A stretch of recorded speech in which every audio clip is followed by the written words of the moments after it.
రాజకీయాల్లో బాగా 14 నుంచి 19 వరకు యాక్టివ్గా ఉన్నారు.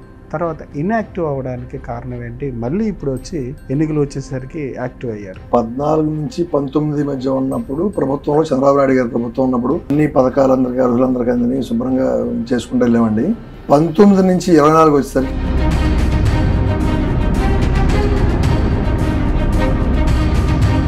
వల్లభనేని వంశీ గారికి మీరు పనిచేశారు. 19 తర్వాత ఆయనతో సంబంధాలు ఎందుకు బెడిచికొట్టాయి? నా కోసం రావాలి, నువ్వు చేయాలి, ఇక్కడ పార్టిసిపేట్ చేయాలి, మన ప్రభుత్వం వస్తుంది, రేపు పొద్దున గెలుస్తాం, అందరం ప్రభుత్వంలో భాగస్వామ్యం అవుతాం అని చెప్తే.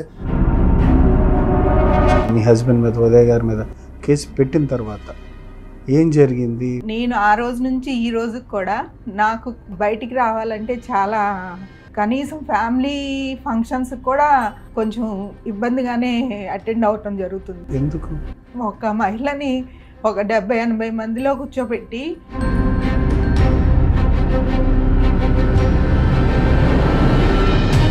ఏడ్చేంత సంఘటన ఏం జరిగింది ఆ రోజు?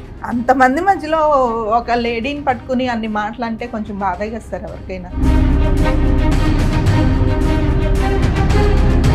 2020 కేసు తర్వాత అసలు ఎక్కడ అగ్గిరాజుకుంది మీకు ఆయనకి మధ్య? ఆ రోజు ఆయన చేయించిన విత్డ్రాలు చాలా వరకు ఆగిపోవడం జరిగింది. ఒక వైసీపీ ఎమ్మెల్యేగా ఆయన. కానీ పేదలు పెత్తందారులకు మధ్య యుద్ధం అంటున్నారు. మేము అందరినీ కూడా సమానంగా చూసామండి. మేము ఎక్కువ వాళ్ళు తక్కువ అని చూడలేదు. ఉదయ్ గారు, అసలు ఏం జరిగింది 19 నుంచి 14 మధ్యలో మీకు సంబంధించి కేసుల విషయం కావచ్చు? తెలుగుదేశం ప్రభుత్వం ఉన్నప్పుడు వంశీమోహన్ గారి పద్ధతులు ఎలా ఉన్నాయి, తెలుగుదేశం పార్టీలోంచి ఆయన బయటికి వెళ్ళిపోయినాక ఆయన పద్ధతులు ఎలా ఉన్నాయి, ఇప్పుడు ఆయనకి ఎంత దిగజారిపోయింది. రీసెంట్గా ఇంటర్వ్యూలో కూడా ఆయన వేరేగా చెప్పారు, నాకు సంబంధించి నా మీద స్పై చేస్తున్నారు, లేకపోతే నా ఇమేజ్ని పాడు చేసే విధంగా. నాకు తెలుగుదేశం పార్టీ ఆఫీస్ నుంచి ప్రతిరోజు మెయిల్ వస్తుంది, మమ్మల్ని బండబూతులు తిట్టమంటారు. ఆ బండబూతులు తిట్టే ప్రయత్నం. మీరు ఆయన ఇద్దరికి సంబంధించి మీరు ఆయన హయాంలో ఆయన ఉన్నప్పుడు మీ ఆర్జన డబ్బు సంపాదన బాగా జరిగిందని, నాకు అక్కడ నెలకు ఒక 3-4 లక్షల రూపాయలు వచ్చే క్యాటరింగ్ బిజినెస్లో తెలుసుకుని నేను ఇక్కడికి వచ్చాను, ఆయన రమ్మన్నాడని చెప్పి. ఈ ఊర్లో చెరువు సంబంధించి ఆక్రమణ, చెరువు తవ్వించింది ఆయనే, ఆయన మనుషులతో తవ్వించాడు. అక్రమ కేసు బురాయించి పొద్దున్నే 7ంటికి పోలీసులు పంపించి కనీసం లుంగి కూడా మార్చుకోవడానికి అవకాశం ఇవ్వకుండా. మీ దగ్గర తప్పు లేనప్పుడు న్యాయ పోరాటం ఎందుకు చేయలేదు? న్యాయ పోరాటం అందుచేస్తాను. అప్పటికీ ప్రభుత్వం విధానాల ప్రకారం చూస్తుంటే పోలీసు వ్యవస్థ అంతా వన్ సైడ్ వెళ్ళిపోయింది. మీరు ఆరోపణలు చేస్తున్నారు 10 లక్షలు, వీటికి ఆధారాలు ఉన్నాయి మీ దగ్గర? ఏం ఆధారాలు ఉంటాయండి? లంచం ఇచ్చినట్టుగా ఆధారం ఉంటాయా?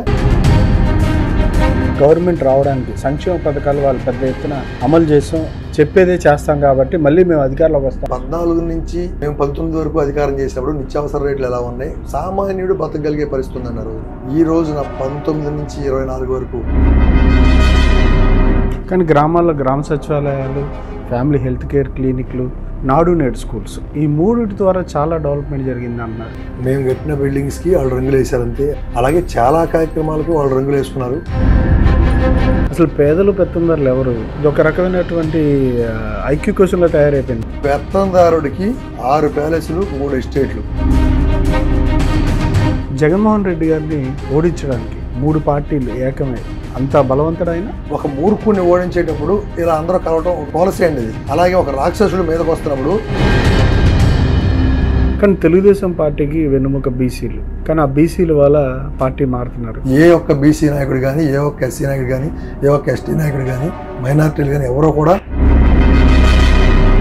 మీకు సంబంధించి పట్టాభి గారు రెచ్చగొట్టే వ్యాఖ్యలు చేశారు. దమ్ముంటే చూసుకున్నారా అంటే తనకి రాజకీయ జన్మనిచ్చిన పార్టీ ఆఫీస్ మీదకి వెళ్ళి తగలబెట్టేస్తారని చూసుకున్నారా అంటే